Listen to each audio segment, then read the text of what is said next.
Bemidbar atau Kitab Bilangan pasal 35.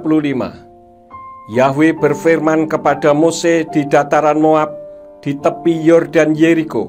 Firman-Nya, perintahkanlah Bani Israel supaya mereka memberikan dari warisan mereka kepada orang-orang Lewi kota-kota warisan untuk mereka mendiaminya, dan memberikan kepada orang-orang Lewi lahan penggembalaan di sekitar kota-kota itu. Dan kota-kota itu akan menjadi milik mereka untuk mereka diami, dan lahan-lahan penggembalaannya akan tersedia bagi hewan mereka, dan bagi harta milik mereka, dan bagi semua binatang mereka.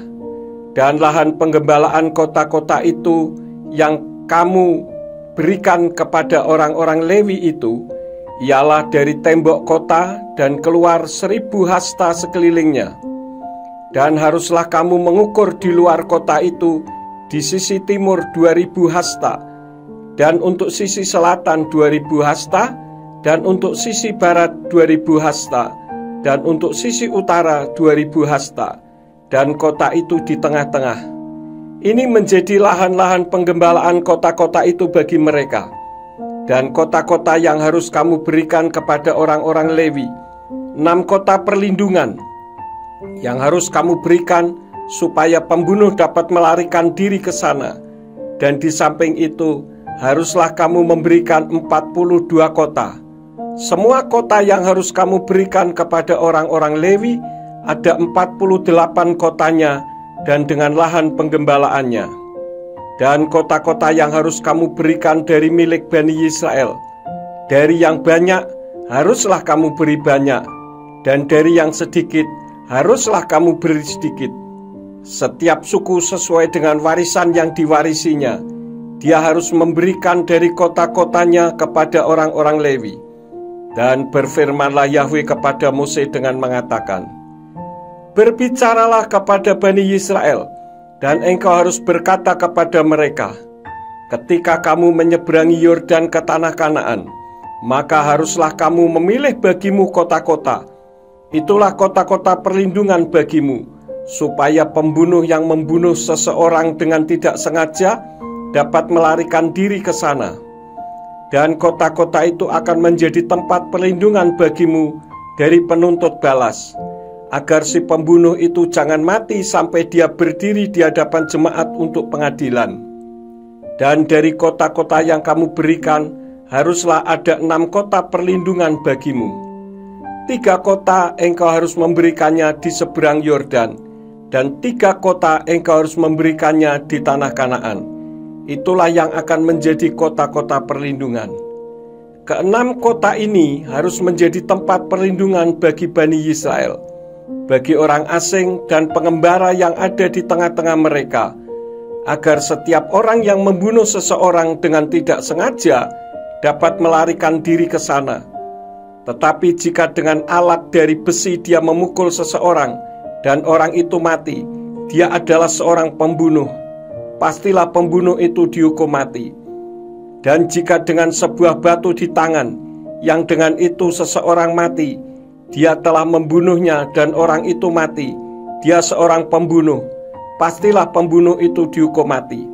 Dan jika dengan alat dari kayu di tangannya, yang dengannya orang itu mati, dia telah membunuhnya dan orang itu mati, dia seorang pembunuh. Pastilah pembunuh itu dihukum mati. Orang yang menuntut darah, dialah yang harus menghukum mati pembunuh itu. Ketika dia bertemu dengannya, dia harus membunuhnya.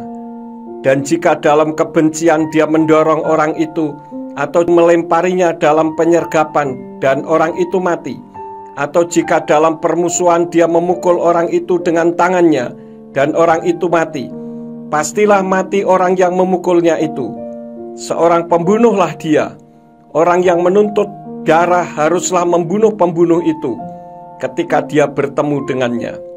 Dan apabila dengan tiba-tiba tidak dalam permusuhan, dia mendorong orang itu atau ia melemparkan alat apa saja padanya dengan tanpa penyergapan, atau dengan sebuah batu yang menyebabkan orang itu mati, dengan tanpa melihat dan membuat batu itu jatuh ke atas orang itu, dan dia mati, dan dia bukanlah musuh baginya, dan tidak mencari kecelakaan orang itu, maka jemaat itu akan mengadili antara orang yang membunuh itu dan orang yang menuntut darah menurut hukum-hukum ini.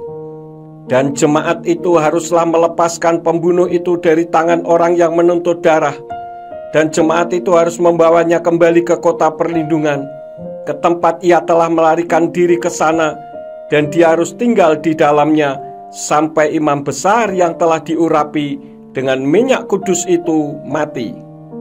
Namun jika pembunuh itu memang meninggalkan batas kota perlindungan tempat ia melarikan diri ke sana, dan penuntut darah menjumpainya di luar batas kota perlindungannya, dan penuntut darah membunuh pembunuh itu, maka dia tidak berhutang darah, karena dia harus tinggal di dalam kota perlindungannya sampai matinya imam besar itu.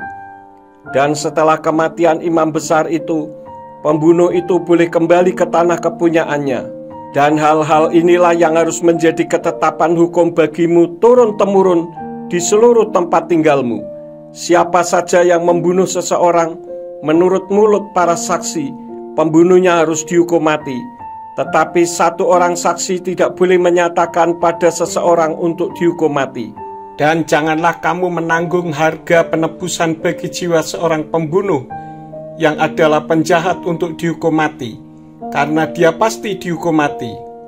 Dan janganlah kamu menanggung harga penebusan bagi yang melarikan diri ke kota perlindungannya untuk kembali tinggal di negeri sampai kematian imam.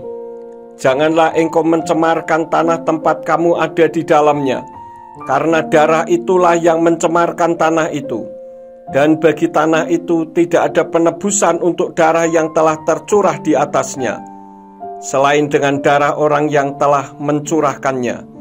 Dan janganlah engkau mencemarkan negeri tempat engkau tinggal di dalamnya, tempat aku berdiam di tengah-tengahnya, karena akulah Yahweh yang berdiam di tengah-tengah Bani Israel.